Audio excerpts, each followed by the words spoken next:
Buenos días o buenas tardes, soy Pilar Núñez, directora de programas educativos de la Universidad de Granada y como suele ser habitual, prácticamente un viernes, por lo menos un viernes al mes, algunas veces más, ofrecemos a los institutos una nueva conferencia del ciclo La UGR va al instituto. Hemos ido abordando temas que tienen que ver con las humanidades y con las ciencias sociales, con literatura, con arte, con mitología, con estudios sobre la mujer, etcétera. Y hoy nos toca un tema que apareció de pasada cuando tuvimos invitado a Miguel Botella y para ilustrarnos sobre la antropología nos habló de las excavaciones en el Antiguo Egipto de las que había sido partícipe. Pues en este caso volvemos a centrarnos en la arqueología y tenemos la suerte de contar con la presencia de Aurora Rivera Hernández, que es arqueóloga, que estudió en la Universidad de Granada, hizo un máster en la Universidad de Granada, el grado o la licenciatura lo estudió en la de Salamanca, ha hecho la tesis doctoral en la Universidad Pompeu Fabra de Barcelona y actualmente está aquí en la Universidad de Granada como investigadora postdoctoral en el Departamento de Prehistoria y Arqueología, como integrada en el grupo GEA. En la línea de especialización de Aurora es una línea que a mí me resultó curiosa y que pensé que podía ser interesante para el alumnado de instituto. Y es que ella está especializada en investigar sobre cómo era la infancia en los fenicios y en la civilización púnica a través, sobre todo, de lo que nos muestran las sepulturas de esa época. Tendemos a pensar quizá que la vida es siempre como nosotros la vivimos y nos encontramos que cuando echamos la mirada atrás nos encontramos muchas sorpresas, ¿no? Pues Aurora en esta línea, al igual que Margarita Sánchez Romero, que es con quien está trabajando, ha hecho aportaciones muy interesantes a cosas que quizás no son la historia con mayúsculas, pero que tienen una dimensión de mucha relevancia, que es la vida cotidiana de las personas. ¿Qué comíamos? ¿A qué jugábamos? ¿Qué estatus tenían los niños? ¿Hasta cuándo se era niño? Ese tipo de cuestiones. Así que para no robarle ni un minuto más, le cedo la palabra a ella y, como siempre, si ha lugar a preguntas o a consultas, pues bien a través del chat o abriendo los micrófonos, la ubicamos al final, ¿vale? Pues Aurora, muchas gracias por aceptar la invitación y cuando quieras. Bueno, Pilar, muchas gracias a ti por la invitación a participar en estas charlas de transferencia de conocimiento, que la verdad que me hace muy feliz poder compartir la investigación que desarrollo, ¿no? Que, como bien has dicho, está relacionada con la arqueología de la infancia. Antes de comenzar, quiero explicar un poco el índice que seguiré en esta presentación, ya que en primer lugar comenzaré hablando sobre qué es la arqueología. Posteriormente me centraré ya en lo que viene a ser la arqueología de la infancia y explicaré un poco de dónde surge esta necesidad de investigar el papel de los niños y niñas en las sociedades del pasado. Y, en tercer lugar, hablaré de lo que será la parte más amplia de la presentación, ¿no? Que es sobre cómo estudiar a los niños y a las niñas en Grecia y Roma a partir de la arqueología.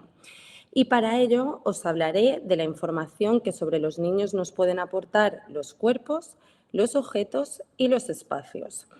Pero bueno, vamos a comenzar por el principio, que os hago esta pregunta, ¿no? ¿Qué es la arqueología? Seguramente en el momento que os estoy haciendo esta pregunta, vuestras mentes os estén llevando a mundos muy diferentes, como pueden ser las pirámides del antiguo Egipto, la excavación de momias, pero también algunas películas que están relacionadas con el mundo de la arqueología, como puede ser Indiana Jones o Jurassic Park. Pero, como veremos en esta presentación, la arqueología no consiste en encontrar valiosos tesoros ni en excavar dinosaurios. De hecho, ¿qué es la arqueología? La arqueología es una disciplina científica que está ligada al estudio de la historia y que tiene como objetivo reconstruir el pasado a través del estudio de los restos materiales. Llegados a este punto, es posible que os preguntéis qué son los restos materiales. Pues los restos materiales son aquellas evidencias que nos han dejado los pueblos pasados y que, por ejemplo, pueden ser restos constructivos, restos de viviendas, pueden ser también los propios restos óseos, es decir, los cuerpos, los esqueletos de las personas que vivieron en el pasado, pero también tenemos restos materiales que nos hablan de la cotidianidad de esas personas, es decir, de lo que hacían en sus vidas cotidianas, como estas ollas que os he puesto en la diapositiva. Y también otros restos materiales que son muy interesantes y que podemos recuperar a través del registro arqueológico son aquellos relacionados con los animales del pasado, como este que podéis ver aquí, que nos permiten conocer, por ejemplo, o reconstruir las prácticas relacionadas con la ganadería en las sociedades pasadas. Asimismo, otros restos interesantes dentro del registro material son los carpológicos, que también podéis ver en la parte inferior de la diapositiva, que básicamente estos son las semillas, es decir, las semillas de las plantas que que se han conservado en el registro arqueológico y que, por ejemplo, nos permiten saber cómo era el paisaje en la antigüedad. O también, si nos las encontramos en una casa, estas semillas nos pueden hablar sobre los alimentos que se consumieron en esa casa. Es posible también que penséis que la arqueología solo sirve para estudiar aquellos periodos en los que no había escritura, como es la prehistoria. Pero quería señalaros que en la actualidad tenemos restos materiales, es decir, restos arqueológicos de todas las épocas. Y esto es muy interesante porque, por ejemplo, si nos interesa la prehistoria como periodo de estudio, os podríais aproximar al análisis de otras épocas históricas, como puede ser la historia antigua, la época medieval, la época moderna o la época contemporánea, a partir del estudio de su materialidad. De hecho, por ejemplo, aquí os he puesto unas imágenes que quiero resaltar, sobre todo son las relacionadas con la época contemporánea, que veis en la esquina inferior derecha de la diapositiva. En la primera de ellas podéis ver a un grupo de soldados de la Guerra Civil Española, mientras que en la segunda podéis ver restos materiales de ese conflicto, ¿no?, que sucedió aquí en España, que es el de la Guerra Civil. En este caso podéis ver un casco y unos restos, unas balas. Para ello, por eso quería resaltar esto, ¿no?, que es muy interesante que desmitifiquéis la arqueología como aquella disciplina que solo estudia los tiempos en los que no había escritura y que a partir de que surge la escritura no sirve. No, la arqueología sirve para estudiar cualquier época histórica. Otro aspecto interesante de la arqueología es que es una disciplina de carácter multidisciplinar. ¿Esto qué quiere decir? Que la arqueología colabora con otras disciplinas para mejorar sus estudios.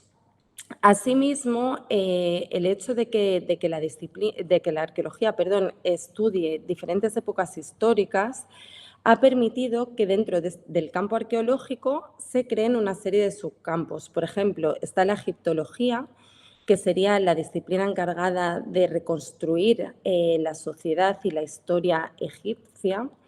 También tenemos la arqueología del conflicto, la arqueología de los campos de batalla, que es aquella que está especializada en la reconstrucción de los procesos bélicos a partir del registro arqueológico, pero también tenemos la arqueología subacuática, que como su nombre indica es aquella que estudia el registro arqueológico subacuático, como pueden ser los barcos que naufragaron en el pasado, en la época moderna o contemporánea, e incluso también en la época romana. También quería señalaros que existe un tipo de arqueología que se llama arqueología experimental, que es muy curiosa, ya que esta consiste en que en la actualidad replicamos algunas técnicas que se utilizaban en el pasado. Por ejemplo, en esta imagen os he puesto dos fotografías de una mujer que en la parte superior, como podéis ver, está intentando hacer fuego, como se hacía en la prehistoria, mientras que en la parte inferior está pintando pinturas murales, concretamente manos en negativo, a partir de la técnica del soplado. Esto sería la arqueología experimental. También quiero señalaros que hay otras subdisciplinas de la arqueología, como puede ser la zooarqueología, que como su nombre indica es la encargada, ¿no?, de estudiar los restos óseos animales en el pasado. Y, por ejemplo, esta nos permite reconstruir las relaciones que se daban entre los seres humanos y los animales. Es decir, en el pasado las personas ya tenían mascotas. Esto no es algo que nos hayamos inventado nosotras y nosotros. Y, por último, quiero hacer referencia a la arqueología de género, que, como su nombre indica, tiene como objetivo recuperar el papel de las mujeres en las sociedades pasadas, y a la arqueología de la infancia, que, como bien nos ha señalado Pilar, es al campo que yo me dedico dentro de la arqueología y del que os hablaré hoy, ¿vale? Antes de comenzar a explicar qué es la arqueología de la infancia y qué objetivo tiene, nos tenemos que preguntar por qué surge, es decir, de dónde surge la arqueología de la infancia. Para que lo entendáis, os he puesto esta imagen, que es una que es una reconstrucción idealizada de lo que sería, de lo que teóricamente sería la Atenas clásica. Como podéis ver en la imagen, tenemos a bastantes hombres que generalmente están trabajando o haciendo labores que tradicionalmente se han considerado importantes, como el comercio. Muchos están comerciando, ¿no?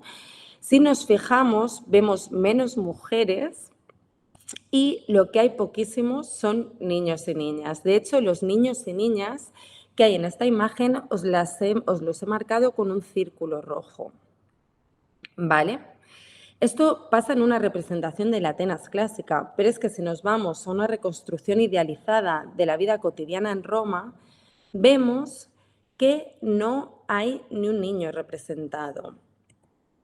Por tanto, ¿por qué surge la arqueología de la infancia? La arqueología de la infancia surgió en la década de los 80 de la mano de la arqueología de género, que reclamaba investigar un pasado que no estuviera protagonizado exclusivamente por hombres, y de este modo dar voz al papel que las mujeres y los niños jugaron en las sociedades pasadas. Llegados a este punto, nos podemos preguntar por qué las niñas y los niños han estado invisibilizados en las sociedades pasadas y en concreto en la sociedad griega y romana, que es de la que yo os voy a hablar hoy aquí.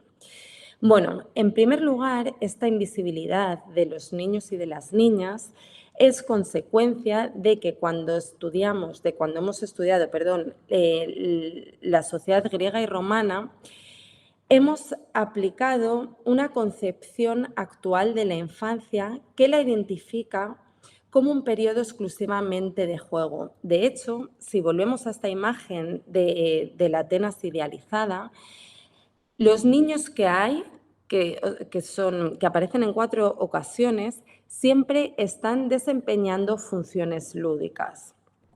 Es decir, los niños en las sociedades pasadas han sido invisibilizados porque pensábamos que, como ocurre en las sociedades occidentales actuales, estos solo jugaban y estaban excluidos de los procesos económicos. Pero, sin embargo, y como veremos en esta presentación, y como todavía ocurre en algunas sociedades actuales, en las sociedades pasadas el papel de la infancia iba mucho más allá del meramente lúdico. De hecho, los niños y las niñas tuvieron importantes papeles en la economía de sus comunidades. Para que lo podáis entender, os he puesto aquí algunas imágenes que son más actuales.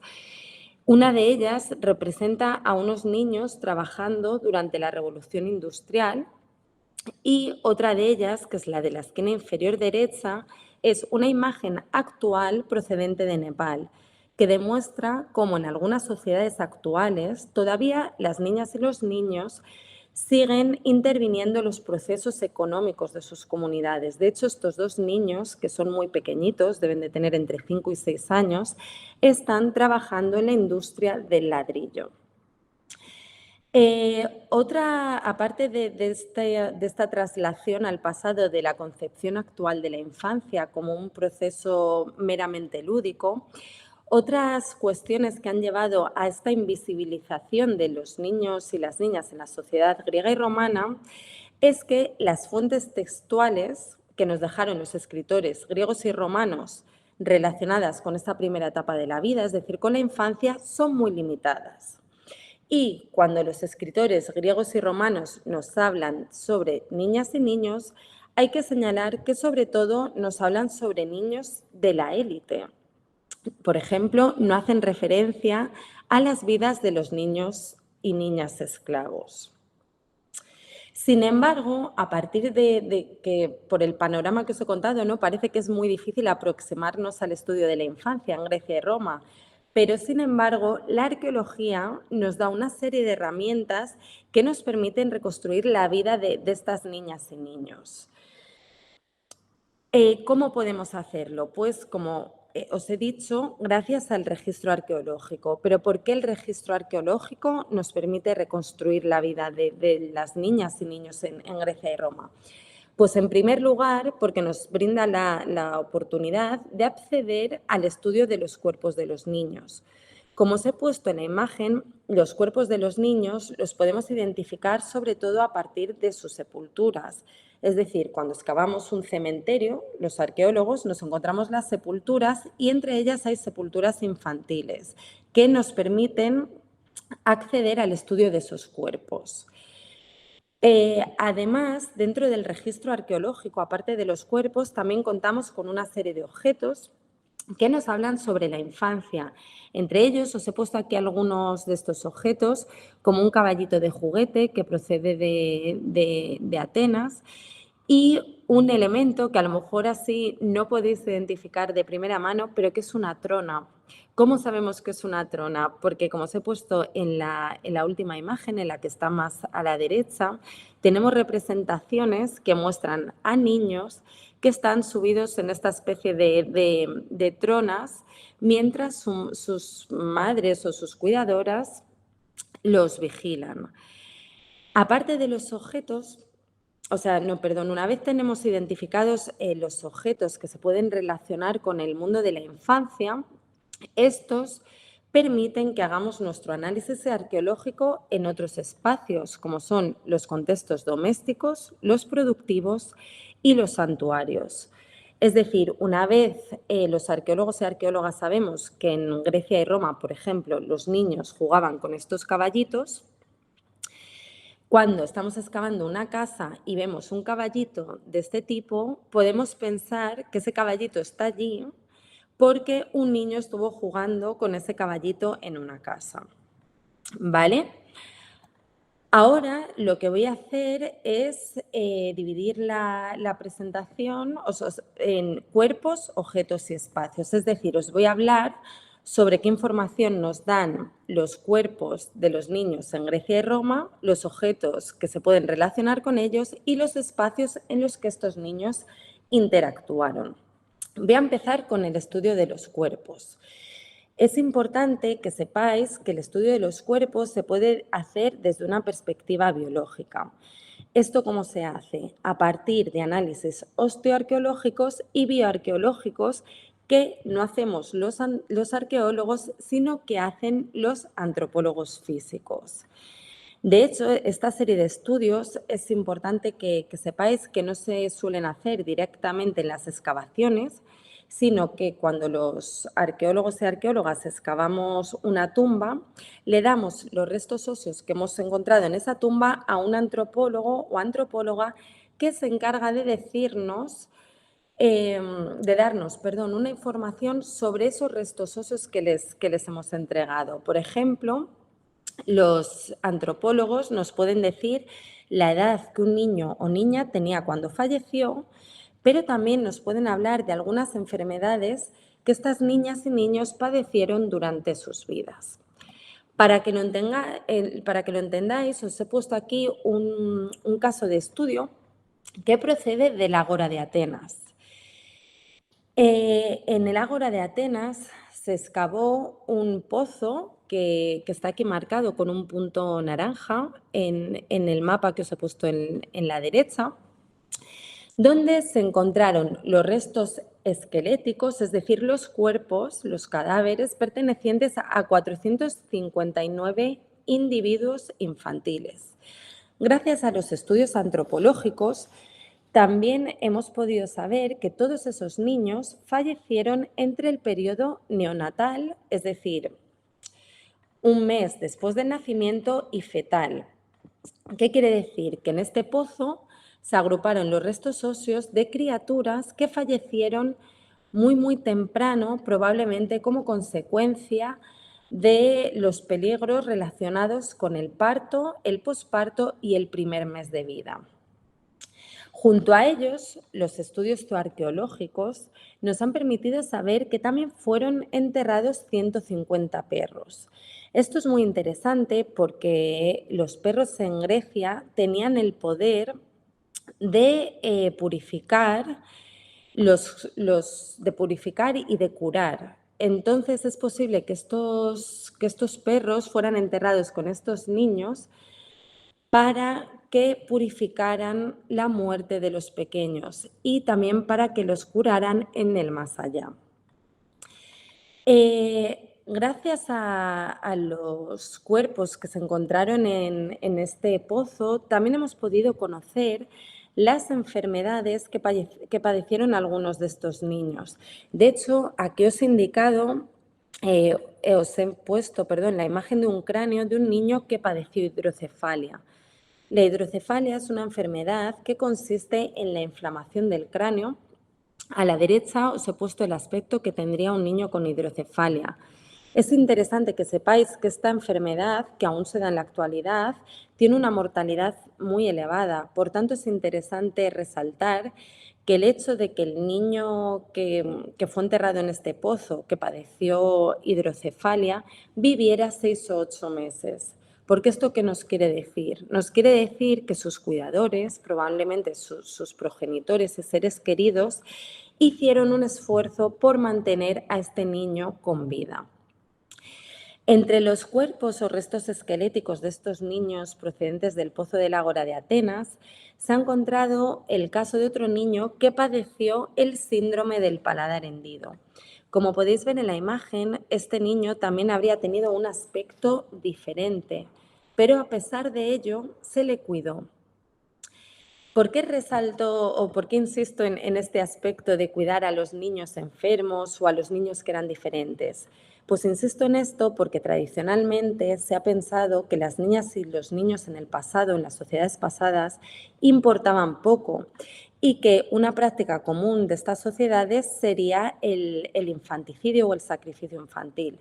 Generalmente se ha hablado de prácticas de infanticidio o sacrificio infantil cuando las niñas y los niños presentaban enfermos, porque teóricamente los padres y madres habrían pensado, este niño está enfermo, va a morir, no me conviene hacer esfuerzos por criarlo, entonces voy a sacrificarlo, así se lo ofrezco a los dioses y tengo a los dioses contentos. Pero es interesante que veáis que esto no era así y que incluso a los niños y niñas enfermos y que presentaban deformidades físicas evidentes, como estas dos que os presento aquí, se hacía un esfuerzo importante por mantenerlos con vida. El estudio de los cuerpos, aparte de informarnos sobre la edad que los niños tenían al fallecer o sobre las enfermedades que padecieron, también nos pueden informar sobre otros aspectos. Por ejemplo, nos pueden informar sobre las creencias existentes en torno a las muertes infantiles. Aquí os he puesto un caso que nos habla sobre esto, que es el de los enterramientos infantiles en el interior de recipientes anfóricos. Las ánforas, o como bien sabéis, eran vasos que estaban relacionados con el transporte de alimentos, sobre todo con aceite, vino u otros alimentos, como puede ser el garum en época romana.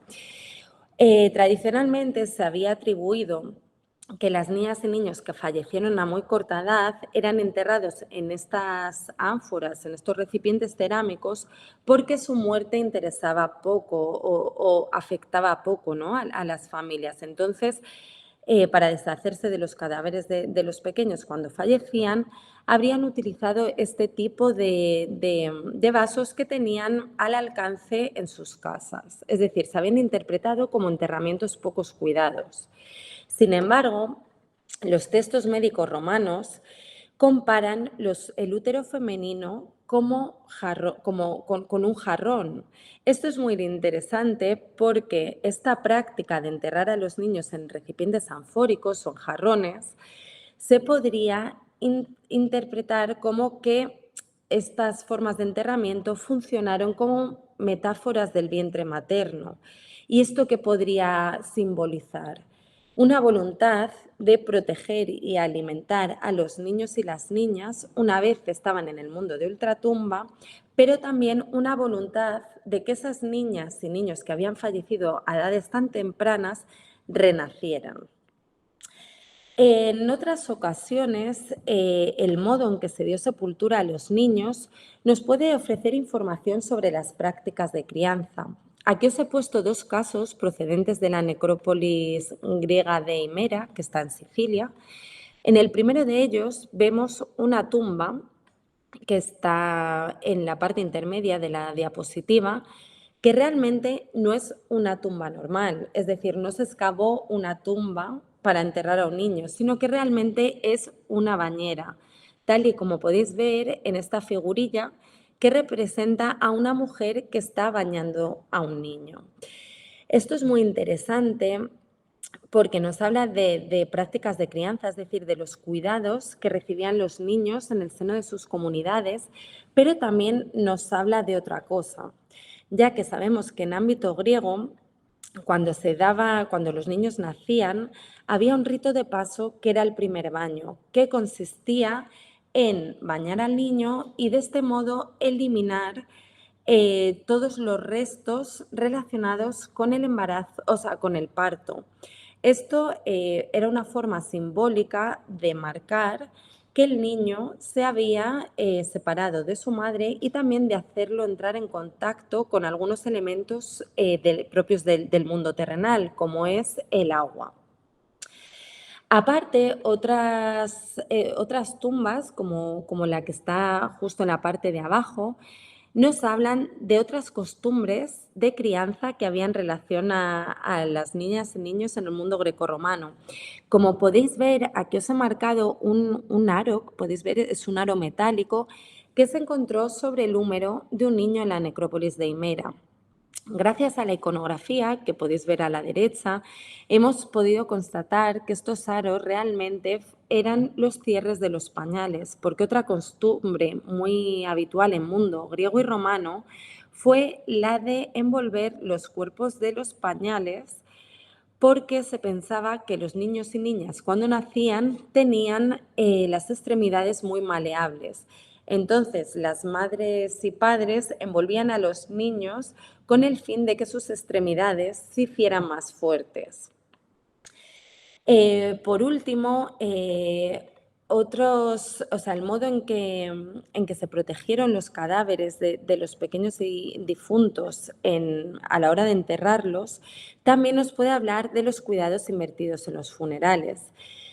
Aquí os he puesto tres imágenes sobre tres sepulturas, de nuevo procedentes de la necrópolis griega de Himera, que nos permiten ver que todos los niños no fueron enterrados en los mismos tipos de tumbas.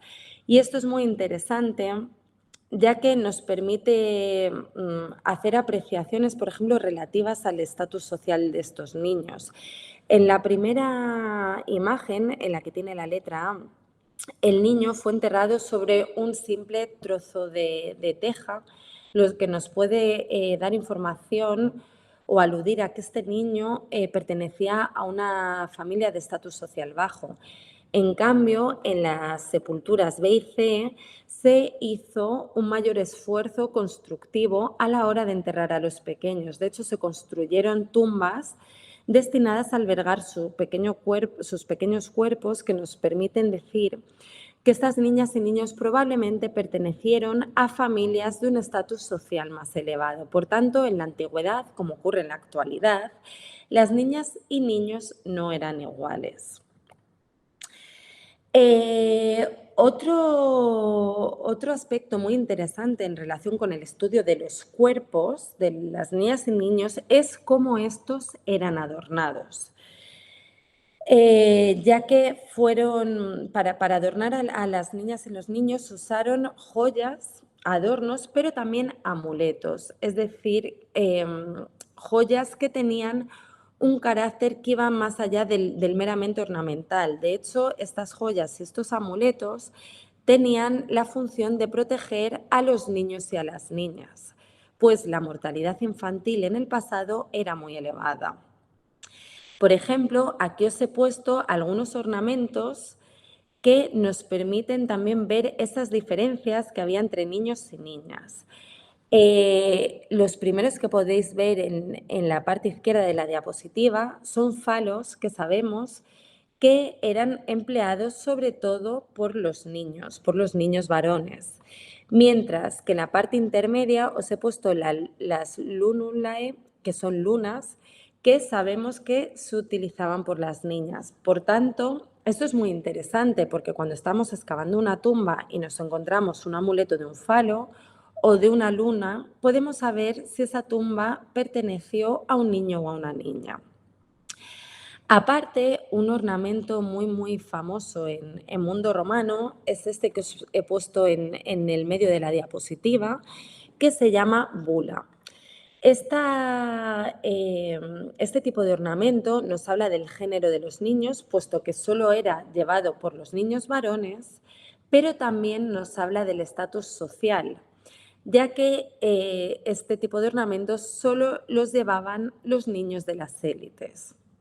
Por último, en la parte derecha de la diapositiva, os he puesto un collar de un niño de mundo romano que, como podéis ver, está compuesto por diferentes elementos. Entre estos os quiero destacar dos dientes perforados de animales, que sabemos que estos elementos eran utilizados en los collares de los niños romanos durante el proceso de dentición, es decir, cuando a los niños y a las niñas les estaban saliendo los dientes, se les ponían collares con dientes de animales porque tenían, teóricamente los romanos pensaban, ¿no?, que tenían el poder de curar o de que los niños no lo pasaran tan mal durante este proceso que sabemos que es muy doloroso. Ahora os voy a hablar muy brevemente de los objetos. Los objetos que tenemos en el registro arqueológico nos dan una información muy amplia sobre las niñas y los niños en el mundo grecorromano. Entre estos, quiero destacar algunos objetos que nos hablan sobre la alimentación de los pequeños, como son los biberones. Aquí os he puesto un biberón griego y al lado podéis ver la imagen que es un dibujo de una terracota beocia del siglo V, en la que una mujer precisamente está dando de comer a un niño con un biberón. Afortunadamente, se han hecho análisis sobre lo que pudieron contener estos biberones y sabemos que, por ejemplo, en la Galia romana a los niños se les daba con estos biberones algunos productos como leche, vino, frutas y otros biberones también contenían grasas animales y vegetales, lo que nos permite pensar que contenían papillas. Es muy posible que estos biberones se utilizaron durante el proceso de destete de los pequeños. Que este proceso, no sé si lo sabéis, pero si no lo sabéis os lo explico, Es el proceso progresivo que se da cuando las madres dejan de amamantar a los pequeños y se les va introduciendo otros tipos de alimentos. En la actualidad también llevamos a cabo, las mujeres también llevamos a cabo este proceso y utilizamos biberones. Bueno, pues quiero que sepáis que los niños y niñas en mundo griego y romano también tenían estos biberones y se usaban con los mismos fines que los usamos en la actualidad. Otros objetos que son muy interesantes en relación con el estudio de la infancia en el pasado son los juguetes. ¿Por qué son interesantes los juguetes? Ya no solo por sus funciones lúdicas, sino porque estos nos aportan información sobre las habilidades que las madres y los padres en el mundo griego y romano esperaban que sus niños adquirieran. Por ejemplo, aquí os he puesto algunos juguetes. El primero es un sonajero que tiene forma de un animalillo, probablemente de un gato, que funcionaba, no sé si veis, tiene una perforación en la parte superior, pero este sonajero dentro, en su interior, tenía bolitas de arcilla que hacían que cuando los niños y niñas los agitaban sonaran. Funcionarían a modo de los sonajeros actuales. Y es probable que este tipo de juguetes fueran usados por los niños, sobre todo durante la primera infancia. En la imagen B os he puesto un jarrón que no es un juguete en sí, pero sí nos fijamos, sí que representa una imagen de juego. De hecho, vemos a un niño que está jugando con una especie de carrito, en mundo griego se llaman carrito tipo jamas, que probablemente también fuera utilizado por los niños y niñas para mejorar las funciones motoras durante la primera infancia. Asimismo, con esta primera infancia también se podría relacionar otros juguetes, como este carrito del caballito que tenemos que os he marcado con la letra C, que funcionaban a modo de como los carros actuales. Es interesante que os fijéis también que el morro del caballito en ambos casos tiene una perforación, lo que puede significar o probablemente haga alusión a que por esa perforación pasaron una cuerda para que el niño o niña que jugara con él pudiera tirar del carrito. Por último, os he puesto una muñeca que probablemente fuera utilizada por las niñas. Estas muñecas están documentadas tanto en ámbito griego como romano y también en ámbito fenicio y púnico, y es muy posible que fueran utilizadas para transmitir a las niñas los roles de género que se esperaba de ellas como mujeres adultas. Los objetos en el registro arqueológico, aparte de informarnos sobre el modo en que comían los niños o sobre los juguetes con los que jugaban o con los que se divertían y aprendían, sobre todo, nos hablan también sobre las prácticas funerarias. Es decir, nos hablan sobre los cuidados que se otorgaron a estas niñas y a estos niños en el momento de su muerte. Evidentemente, tanto en mundo griego y romano, es interesante señalar que los objetos que nos encontramos en las tumbas infantiles muchas veces coinciden con los que nos encontramos en las tumbas de los adultos. Y esto básicamente lo que nos demuestra es que a los niños se les cuidaba exactamente del mismo modo que a sus mayores, ¿no? Que a las mujeres y a los hombres. Por ejemplo, algunos objetos nos hablan del proceso de unción del cadáver, es decir, una vez los niños y niñas fallecían, sus cadáveres se cuidaban y se les ungían con aceites para mantenerlos y conservarlos. Asimismo, otros objetos que encontramos en las tumbas, como las ollas o las copitas, como esta que os he puesto aquí, nos hablan de las ofrendas alimentarias que se hacía a las niñas y niños con la voluntad de alimentarlos en el más allá, es decir, en el mundo de ultratumba.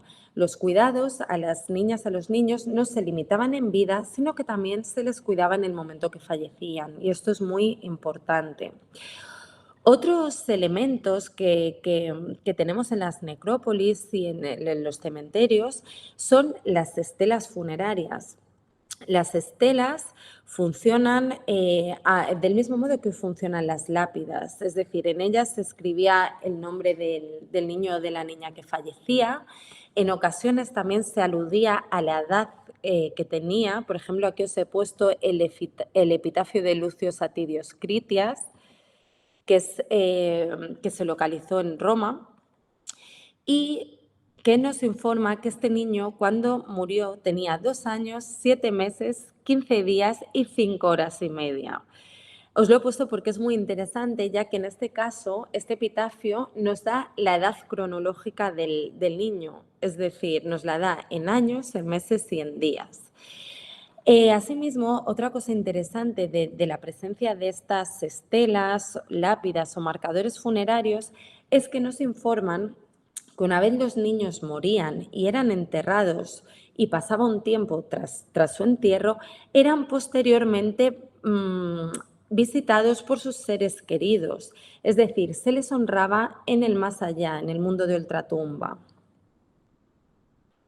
Ahora pasaré a hablar muy brevemente de los espacios, que es la última parte de la conferencia.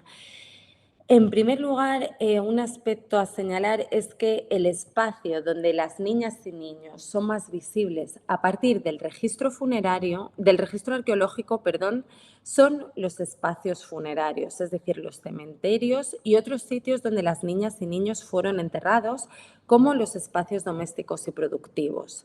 ¿Por qué son más visibles en estos espacios? O sea, ¿por qué es más fácil ver a los niños a partir del registro funerario? Pues básicamente por el simple hecho de que están sus propios cuerpos, sus propios cadáveres. Sabemos que en el mundo griego y romano, los espacios donde se dio sepultura a los pequeños cuando morían eran diferentes. De hecho, en ocasiones se les enterró en los espacios domésticos y productivos, como el que podéis ver en la esquina inferior izquierda de la diapositiva. Tradicionalmente, el hecho de enterrar a las niñas y niños en las casas, es decir, en los espacios domésticos o en los talleres, también se había interpretado como una forma rápida, sencilla y económica de deshacerse de los cadáveres de los pequeños. Sin embargo, algunos estudios que se han realizado en los últimos años han demostrado que los niños que fueron enterrados en las casas y en los talleres siempre fueron niños de muy corta edad, que fallecieron entre el periodo fetal y los 3 años de edad.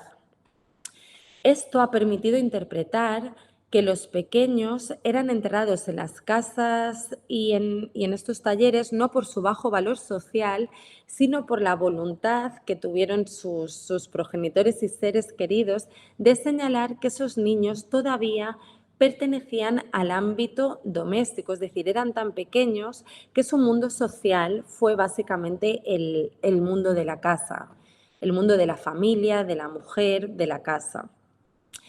Aparte de ser enterrados en espacios domésticos y productivos, en ocasiones los niños también fueron enterrados en cementerios comunitarios junto a los adultos de mayor edad.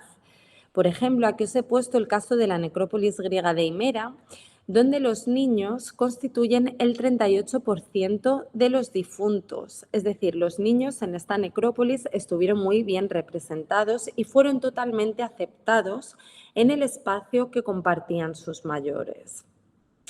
Por último, quiero señalaros que otra forma de dar sepultura a las niñas y niños en mundo griego y romano fue en cementerios especializados, es decir, en cementerios que solo eran de niños. Aquí os he puesto uno de los casos más conocidos, que es el cementerio de Astipalea, en el Dodecaneso, que albergó casi 3.000 enterramientos en el interior de ánforas.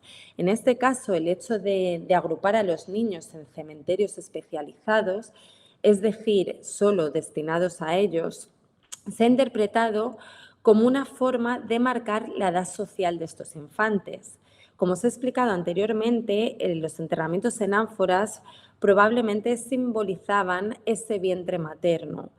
Entonces, esta forma de enterramiento y el hecho de agruparlos en necrópolis, donde solo se dan estos enterramientos, es una forma de marcar cómo fueron percibidos los niños en esta comunidad, que fueron percibidos de una forma diferencial a los adultos.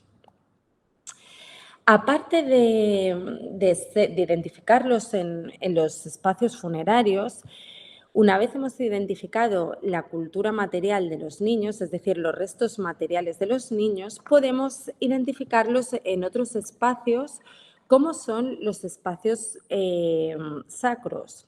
Aquí os he puesto dos casos procedentes de Grecia. En el primero de ellos podéis ver una serie de vasos cerámicos que se caracterizan sobre todo porque están muy mal producidos. O sea, son vasos que están, se podría decir, mal hechos. Son irregulares, las decoraciones no son simétricas, son asimétricas.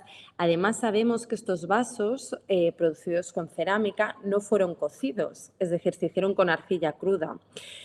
¿Esto qué quiere decir? Esto es muy interesante porque lo que probablemente nos esté diciendo es que estos vasos fueron producidos por los niños y por las niñas.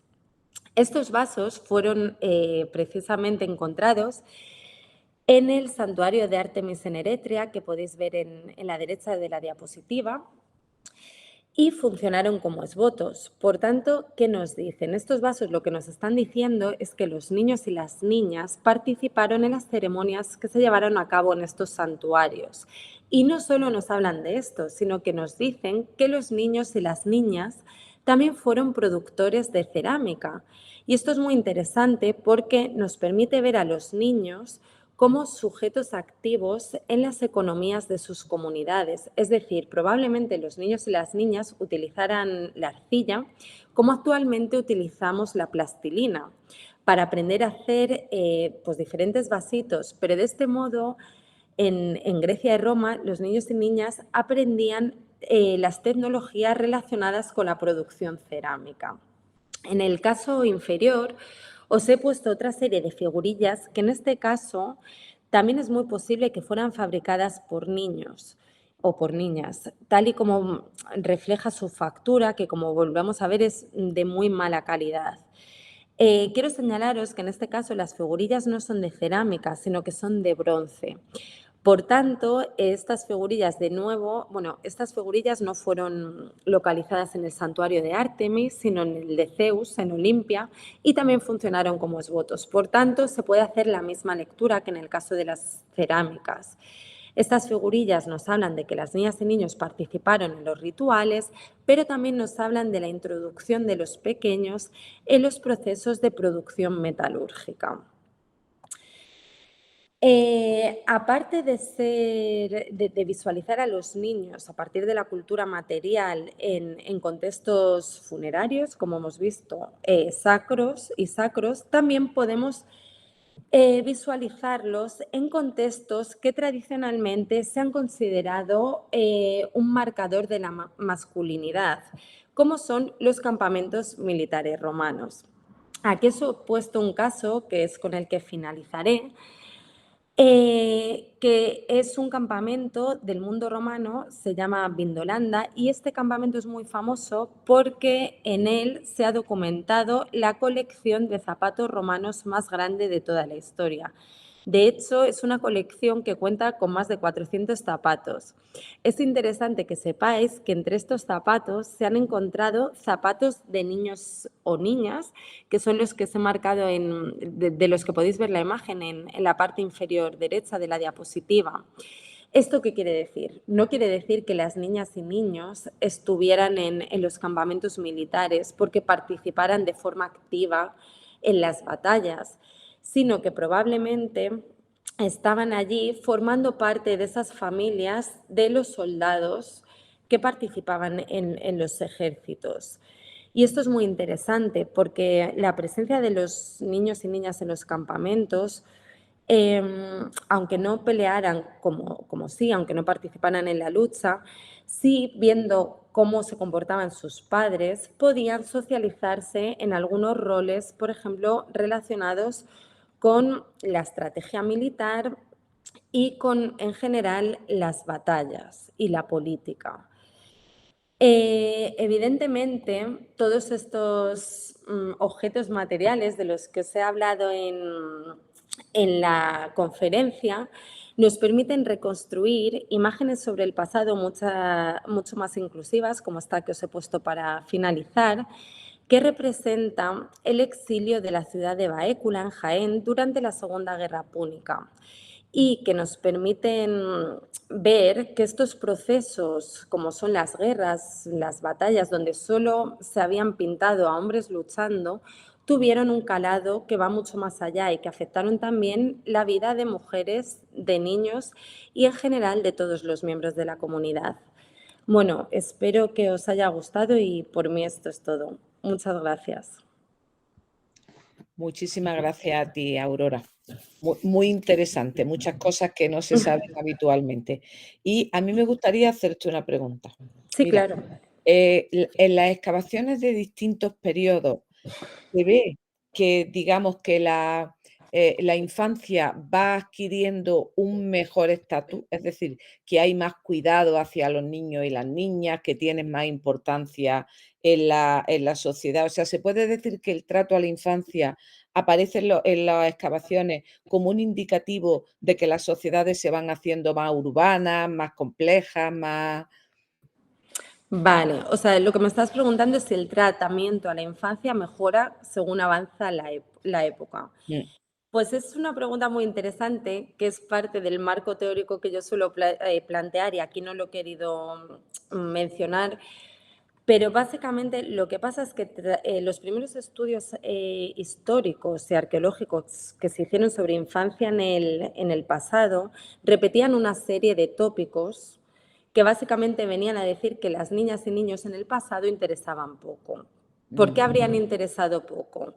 Porque había una elevada mortalidad infantil que teóricamente habría provocado que los padres y las madres, para no sufrir tanto, no se apegaran mucho a los niños. mm, Esta creencia de que los niños, por ejemplo, interesaban poco también deriva de algunos escritos de los autores griegos y romanos que, por ejemplo, limitan el tiempo de duelo cuando un niño moría o dan una serie de directrices que teóricamente los buenos romanos deben de seguir cuando un niño fallece.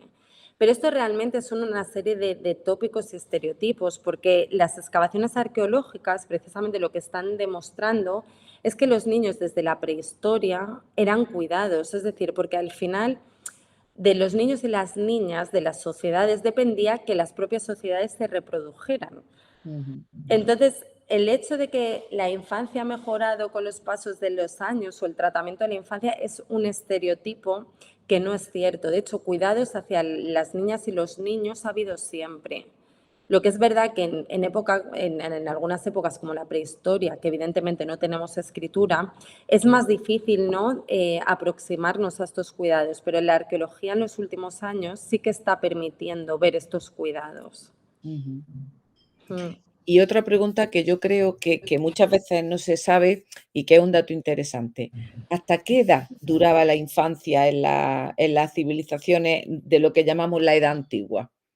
En Grecia y Roma. Sí, porque hoy dura hasta los 30 años. Efectivamente, hoy nos dura hasta los 30 años. Pues esta pregunta también es muy interesante porque, a ver, sabemos que para las clases pudientes, la infancia, por ejemplo, para las niñas, finalizaba cuando llegaba la menarquía, porque básicamente con la primera menstruación las niñas ya podían acceder al matrimonio y tener el primer niño. Claro, eso, como bien has dicho, en nuestros tiempos reales se da entre 30 y 33 años, pero en la sociedad grecorromana se daba cuando las niñas tenían entre 12 y 13 años, es decir, una edad muy temprana. Pero en el caso de los niños, por ejemplo, sabemos que la adolescencia era mucho más larga. Es decir, para ellos la adquisición de la capacidad reproductiva no implicaba el acceso a la vida adulta, sino que ellos hasta la edad de 22, 23 años, es decir, hasta una edad crecidita, no se daba esa transición a la vida adulta de los niños. Tenían una adolescencia prolongada en comparación con las niñas. Pero esto pasa en las clases altas. También tenemos que considerar que un niño, por ejemplo, que vivía en el campo en Roma, seguramente no gozó de esta adolescencia y pronto se introdujo en los trabajos agrícolas. Por eso es muy interesante la pregunta, porque Ujú. la infancia es eso, no depende solo de la edad, depende del estatus social, el estado de salud también afectaba mucho. Es un constructo cultural. O sea que ser pobre y ser mujer, antes como ahora, son siempre desventajas. Efectivamente, ser pobre y ser mujer, antes Ujú, como ahora, ujú, siempre desventajas, sí, sí. ujú. Por eso digo que no hemos evolucionado tanto. Sí, en algunas cosas no. Efectivamente. Bueno, pues nada, muchas gracias, Aurora, por la conferencia, muy interesante, de verdad, y muy bien documentada, porque las imágenes te ayudan a ver, ¿no? Cosas que normalmente los que no nos dedicamos a este campo no podemos ver, y por responder las preguntas. Así que Vale. un placer. Vale, muchísimas gracias a ti, Pilar.